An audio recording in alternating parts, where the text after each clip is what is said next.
Welcome, board members. I'm Annie Leoni. Today, my team and I are very excited to present to you our findings regarding overhead allocation for your company, Finnegan Gardens Development. Ever since its establishment, we know that Finnegan Gardens has been actively expanding the existing nursery while transforming into a full-service landscaping business, offering design, plant and irrigation system installation, as well as maintenance services. At the moment, Finnegan Garden is targeting at gaining solid local reputation with continuous growth of demand. Before we come to the conclusion of which allocation method would work the best for Finnegan Gardens, we'd love to walk you through, step by step, the respective advantages and limitations of each of these allocation methods.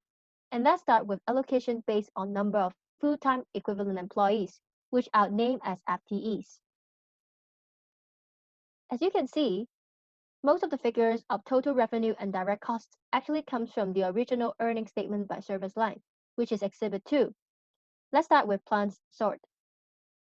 Same as before, we are not allocating any of this cost to the design department, but for installation and maintenance, we calculate by multiplying its original total revenue by 45% and 15% as prescribed above.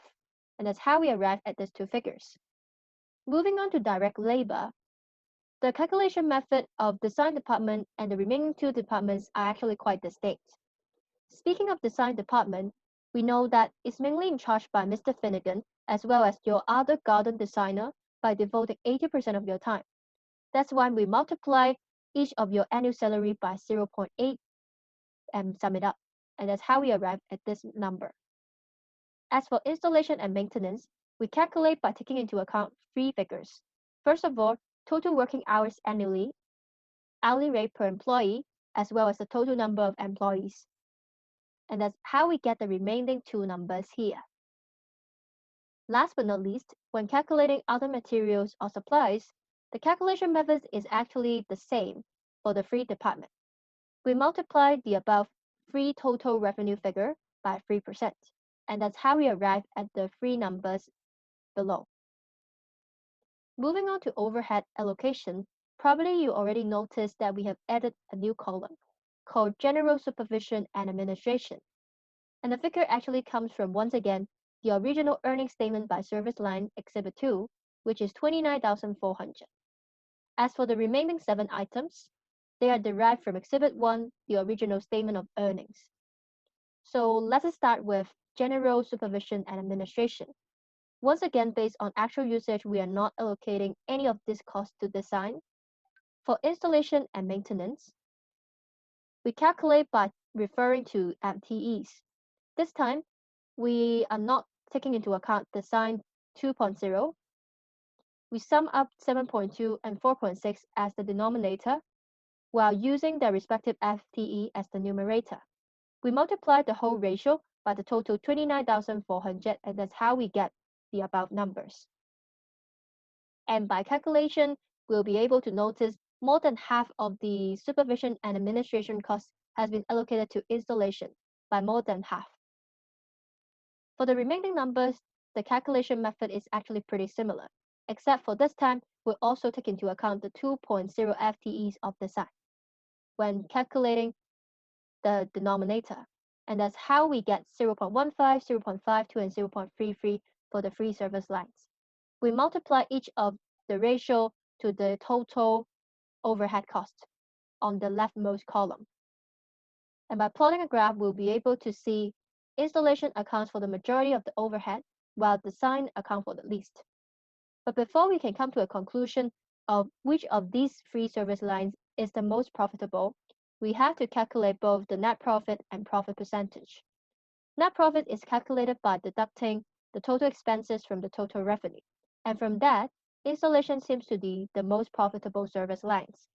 However, we should also take into account the proportion of net profit when compared to total revenue. By dividing net profit with total revenue and multiplied by 100%, we'll be able to find that design department is found to be the most profitable one, closely followed by maintenance and installation. So in a nutshell, the major advantages of FTEs is the minimization of risk as well as the enhanced agility. It It is especially obvious when we have to look for a replacement in case any of our staff fails to deliver quality work for a prolonged period of time, or when the projects that we have received requires us to scale up or scale down with respect to human resources. However, FTEs does have its limitation and drawback. For instance, it fails to indicate how closely wages are matching with the current market wages or how satisfied employees are with our wages. At the same time, it's also hard for us to compare side by side our wages with respect to other operating expenditures. Hello, this is Yu Menjun. I'm responsible for presenting the cost allocation based on direct labor. The right-hand side of the slide shows the overall picture of the income statement. In order to allocate the overheads to each service line, we need to have the direct labor percentage. The direct labor percentage can be calculated by dividing direct labor cost of each department by total direct labor cost. Following this formula, the direct labor percentage for design, installation, and maintenance are 26%, 49%, and 25% respectively. When we have the direct labor percentage, we can start preparing the income statement. To commence, the revenue remains unchanged. This is because administration does not generate any revenue. Afterwards, we will allocate the direct cost of administration to other departments under the overheads part. In addition, the direct cost of design, installation, and maintenance remain unchanged. Hence, the total direct cost of your company decreased. From the previous line, we know that the direct labor of administration will be distributed to the two departments. We will simply call the overheads general supervision and administration. The overheads allocated to installation is equal to 19,468. Since we know that the direct labor percentage of installation and maintenance is 25% and 49% respectively, the proportion of general supervision allocated to installation should be 49% over 74% times 29,400. By the same token, the overhead allocated to maintenance is tantamount to 29,400 times 25% over 74%. And this is our computations.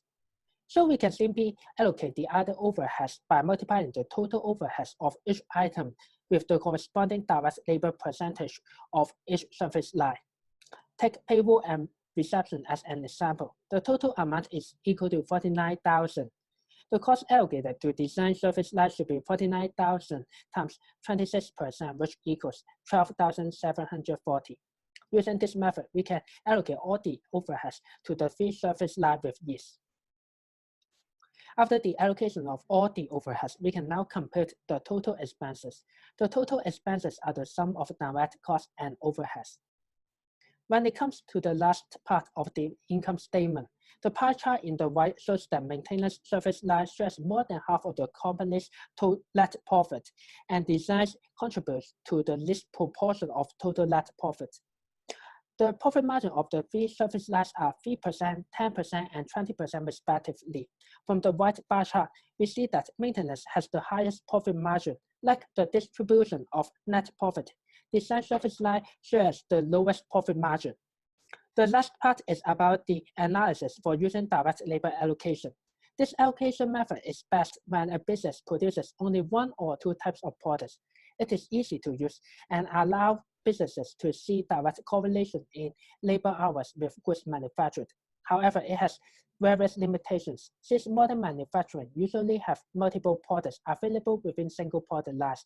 It makes direct labor allocation more difficult to apply.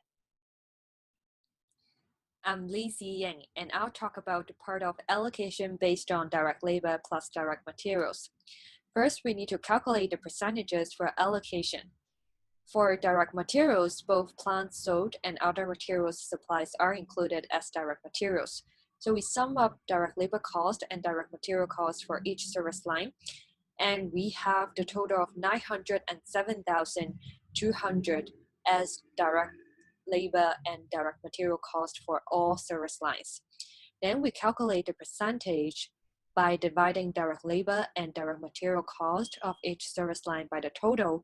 So we have 14% for design, 68% for installation, and 18% for maintenance. Then we can start to allocate overhead cost. We add a new category of general supervision and administration to reflect indirect labor provided by Finnegan and the other designer.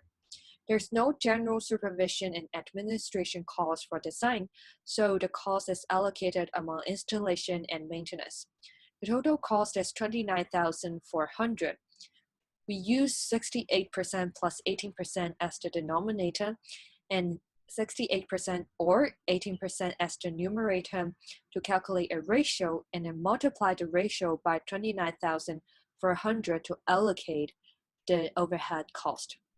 For the remaining categories of overhead cost, the calculation is simple because we just need to use allocation percentages to multiply. So we just need to use 14% for design, 68% for installation, and 18% for maintenance to multiply the cost of each category of overhead cost. Then we can move on to the total expenses. Total expenses are equal to the sum of direct costs and overhead costs. So we do this to calculate total expenses for each service line and find out that installation has the highest total expenses. We can next move on to net profit. Net profit is calculated by using total revenue to minus total expenses. We do this for each service line and find out that maintenance has the highest net profit. And then we can calculate profit margin. Profit margin is calculated by dividing net profit by total revenue and then multiply the figure by 100%. So we have 16% for design, 5% for installation, and 26% for maintenance. And we can conclude that maintenance has the highest profit margin. The complete earnings statement by service line is put on this slide for you to have an overall picture of the steps that we have done before. We also think about the advantages and limitations of using this allocation method. For advantages, limited information is needed because only direct labor dollars and direct material costs of each service line are needed. Secondly, this method reflects the proportion of direct costs incurred by each service line, and then we use this proportion to allocate overhead costs. Thirdly, this method is less costly to use than the method of operating usage because there's no separate allocation base for each category of overhead cost. However, there are also limitations. Firstly, it may not reflect actual usage of resources by each service line because proportion of direct costs incurred by each service line is used to allocate overhead costs. Secondly, it may be difficult to improve cost control because actual usage of resources is not reflected, so it would be hard for your company to adjust usage of resources to reduce costs.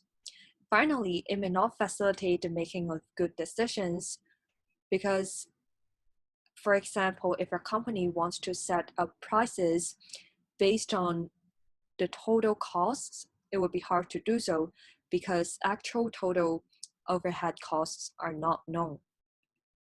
Hi, I'm Ki Chiling. You may call me Emily. With the specific usage info provided, we came up with another idea to allocate the share cost. We decided to use the departmental operating usage to allocate the share cost among departments. Firstly, we have to determine the cost driver of each share cost. As shown in the table, we allocate the office rent and utilities by office square feet. Similarly, the nursery rent, utilities, and maintenance follow the nursery square feet. Then, the depreciation cost of vehicle, equipment, and IT system is driven by their usage. Lastly, the payroll and reception, as well as general supervision and admin, will be allocated by the number of full-time employees, while the purchasing expense will be based on the purchase orders. To allocate the cost, we have to first adjust the usage into percentage to 100. The calculation is to divide the departmental usage to the total usage of each resource. Then, times the percentage usage with the total cost of the certain resource. For example, design department occupies 360 office square feet in the total 490 office square feet. Dividing 360 by 490, we know that design department uses 74% of the office resource. So design department should be responsible for 74% of the office rent and utilities, which is $22,200 out of the total $30,000. If the usage is already in percentage, we will use the percentage directly and multiply with the total cost of the resource. For example, the usage of vehicle and equipment. Here, we continue calculating the rest expenses. For the last item, general supervision and admin costs. As 20% of direct labor costs in design line is used for supervision in another 2 departments, we only allocate these expense in installation and maintenance according to full-time employees. Since all share costs were overhead costs of the departments, summing up them could find us the total overhead expense. Adding the overhead and direct expenses together, we found the total cost of department. Then, we minus the total expense from revenue and found the net profit of each service lines. To understand the profitability of each department, we divide the net profit by total revenue to get the profit margin percentage. We found that the profit margin of the company is 12%. However, the maintenance department is 22%, which was the highest profit margin far beyond another 2 departments. Here, you can find the earnings statement based on operating usage cost allocation. There are some scenarios which operating usage cost allocation is better off to be applied. Firstly, there should be available departmental usage information, although it may not be that readily most of the time. With this information, if we found that the departmental usage of resources is not balanced, we may consider using this method to spread the cost accurately among service lines. On the other hand, the use of shared resources may not be driven by the same driver. Then, single cost allocation may not be applicable. In turn, various allocation base could determine a more accurate and fair cost, as it is based on the actual department usage of each department. After reviewing the result of 4 cost allocation methods, we found the difference between single and multiple cost driver allocation.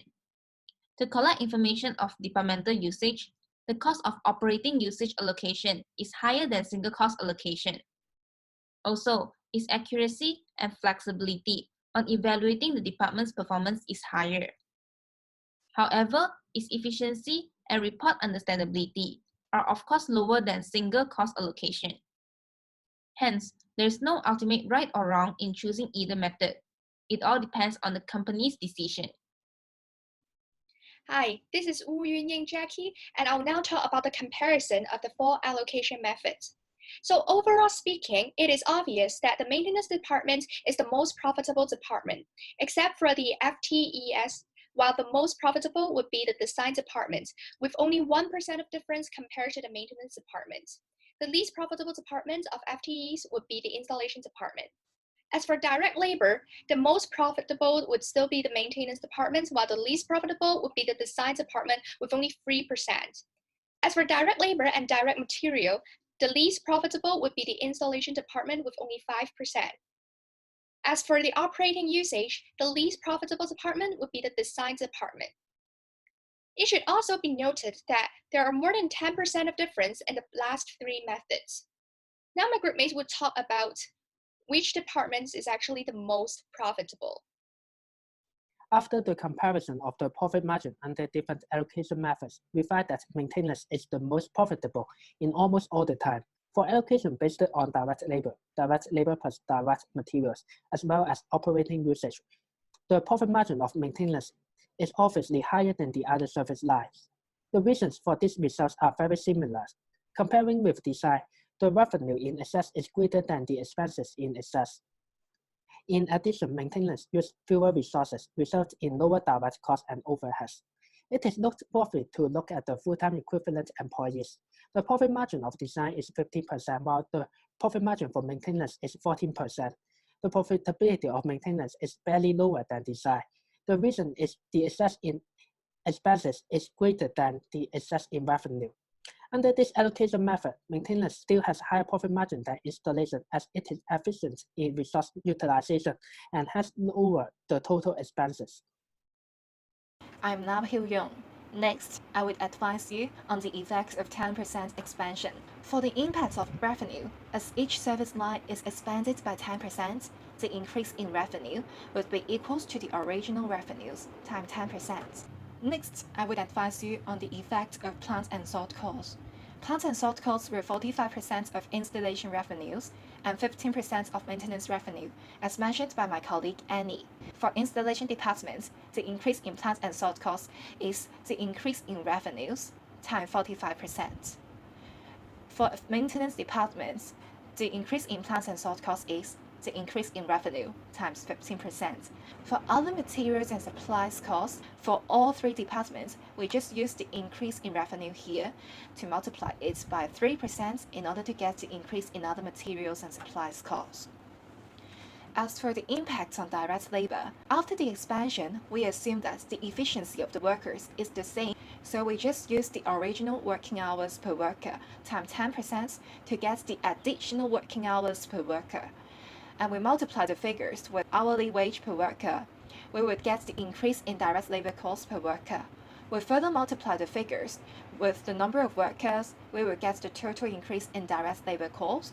For the design department, the direct labor cost is unchanged as the two designers are currently working under 80% of their capacity. A 10% increase in revenue would still be within their capacity, so we don't need to hire more designers. Next, for the impact on nursery rent, if he expands the installation or maintenance line, he would have to rent an additional nursery place as 10,000.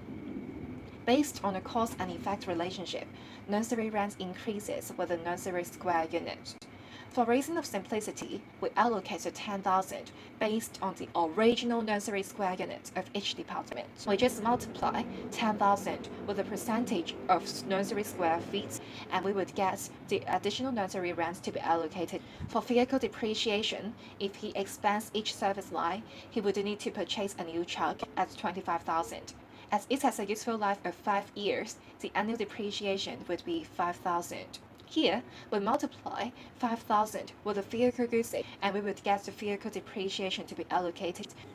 And it would give us the overall picture of 10% increase, as design departments has the highest profit margin. Therefore, we would advise you, Finnegan Garden, to expand the design department. Next, I would explain to you why we would have different suggestions for the most financially attractive department and which departments to be expanded. When we are considering which is the most financially attractive department, we are doing a comparison of total cost. For design department, it has the highest direct labor cost and offers rents and utility. With such a high cost allocated, it renders the design department to be the least profitable. When we are considering the question which departments should be expanded, it's determined based on the incremental revenue and cost. When we are just considering the cost, it only incurs a relatively low amount of other materials and supplies costs and vehicle depreciation costs. Therefore, as it has a low incremental cost, it would become the most attractive department to be expanded. When we are expanding the design service, there would be greater demand for installation and maintenance service. As the two departments still bring positive profit margin, he should also expand the installation and maintenance too to capture the maximum profit. When Finnegan Garden further expand its service line, we would suggest him to consider the following allocation basis for the new cost pool direct attribution. There is a clear relationship between cost and profitability. For volume-based allocation has a high accurate data, such as credit transactions. It would lower the administrative costs required for allocation. And the third type of allocation base is the blended rate allocation. It is used when it is not justified to develop an accurate unit costing. For example, when the cost pool is relatively small. It is the last resort we would use if there is no direct relationship between a cost driver and cost object. Thank you very much, Finnegan Garden, for engaging us to be your consultant. We hope that the advice above can help you get a better understanding in your cost management.